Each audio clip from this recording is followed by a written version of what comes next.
First episode opens with Mari running through the wilderness on a summer day. She ducks behind a tree. We overhear Akila and Jen walking by, hunting for Mari. Thinking she's safe, Mari emerges, making a beeline for someplace off-screen. Suddenly, Shauna launches onto Mari and tackles her. She pins down Mari as the latter passes something hand to hand, refusing to let Shauna grab it. Shauna bites Mari, and she screams. However, Mari doesn't give up the object. Tysa, Nat, and Van hear Mari's screams. They pull Shauna and Mari apart. Mari reveals she doesn't have the bone. Misty has it. Shauna tackles Misty, who tosses the bone to Jen. Jen reaches the finish line. Later, we see the Yellowjackets campsite in the wilderness. Well, it's more like a mini village. They're faring well since someone burned down the cabin. We see tents erected from branches, a fire pit. Akila tends to ducks and rabbits. They even have a cemetery with 3 plots for Javi, Jackie, and Shauna's baby. There, Shauna and Mari butt heads. They've been at odds for a while. Misty blows a horn, prompting the teens to gather for Van's Summer Solstice Festival. Of course, she's the village entertainer. Shauna retreats to her tent, where she scribbles angrily in her journal. Van regales the group with the story of their crash and survival, even referencing one raging psychopath hot coach, aka Ben, burning down their cabin. Shauna writes that they indulged in the darkness out here and loved it. In the present timeline, Callie smokes weed before adult Shauna enters her room. Callie is almost late for school. Shauna mentions that Nat's memorial service is that day. Meanwhile, adult Misty listens to a meditation in bed. Walter reminds her about Nat's funeral. Then he gives her the key to Nat's storage unit. In case there's anything incriminating or worth keeping. Later, Shauna and Jeff sit with adult Ty and adult Van in a church for the service. Nat's mom takes to the stage to deliver a brief eulogy. Jeff hilariously scolds Shauna for swearing in God's house. After the weird memorial, Shauna, Ty, and Van go out for drinks. They toast to Nat. Then they joke about what folks would say at their funerals. Van reassures them that no one's dying anytime soon. They also wonder where Misty is. Where is Misty, by the way? Next, Misty opens Nat's storage unit. She divides Nat's possessions, including a mugshot of young Nat and a photo of the soccer team.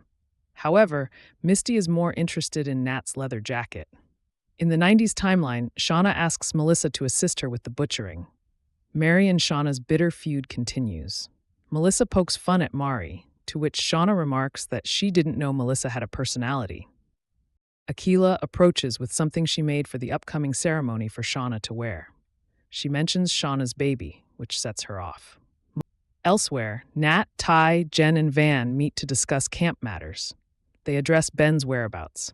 Nat insists he's dead and that she's scoured the land for miles in all directions in pursuit of him. Speaking of Benny Boy, he's alive. Surprisingly, he's survived for months by himself. He constructs a trap for an animal. After the meeting, Ty advises Nat to mediate the Shauna-Mari conflict. It's getting worse. Ben discovers the pit, where he finds a few cases full of MREs and other supplies. Someone hit the food ration jackpot. In the present, we see a trio of high school mean girls standing in the hallway before the Yellowjackets survivors' glass display. They spread horrible rumors about the Yellowjackets, including Shauna. Callie overhears them. Meanwhile, Ty is on the phone with Simone, begging her to let her talk to Sammy. When that doesn't pan out, Ty hangs up to chat with Van, who's in Sammy's bed. Van has been staying with her for a while now. Ty urges her to move into her room. Van reminds Ty that she has a wife and they broke up years ago. Ty pivots, asking Van if she'll accompany her to dinner that night.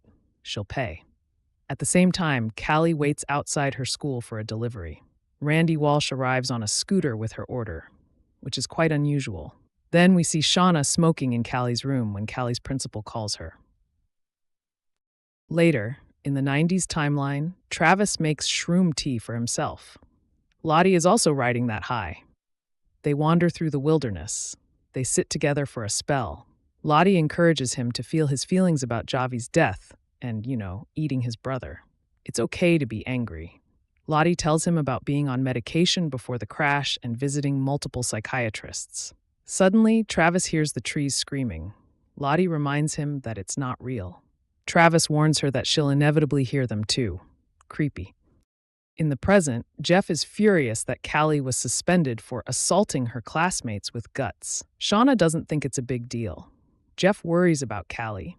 After all, she's undergone significant trauma in a few short months. Jeff reminds them that their life is anything but normal. Then, while Shauna munches on chips, Jeff asks his wife if she smoked chronic. It's only the premiere, and we've already got an iconic Jeff quote. Shauna tells her hubby that the kids aren't calling it that anymore.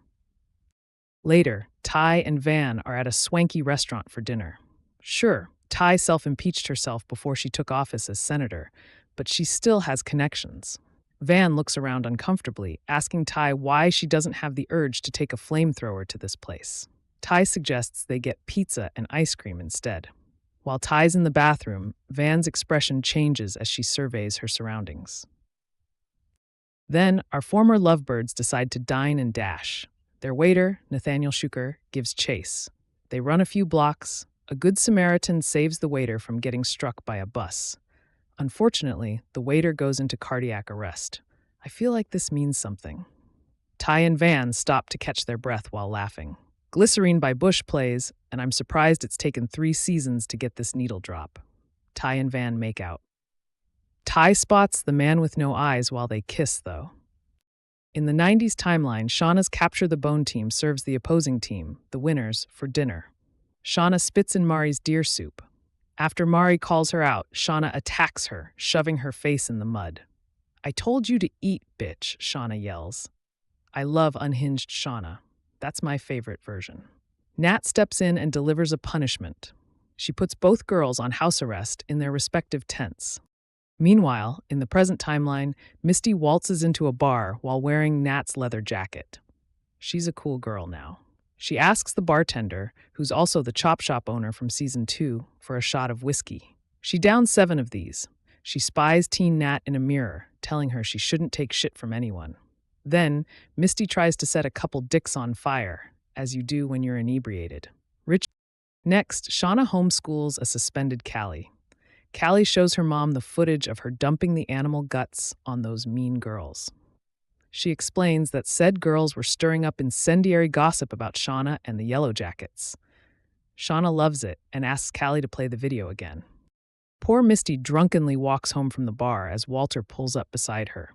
He reveals that Misty left her phone at the pub. Instead of calling the police on her, the bartender phoned Misty's most recent contacts. Shauna, Ty, and Van didn't pick up. Nobody answered until the bartender got to W.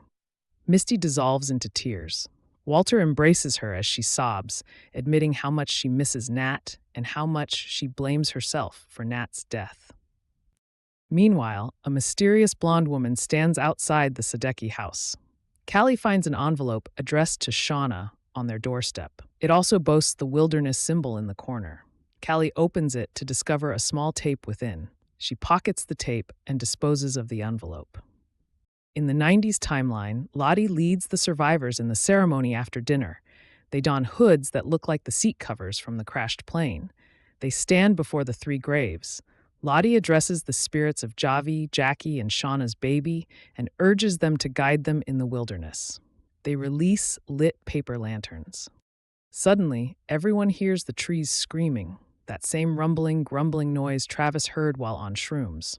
This time, Lottie hears it too. Travis was right. Later, after setting a trap, Ben realizes he has his prey. He wanders to the pit to find none other than Mari within. She's injured,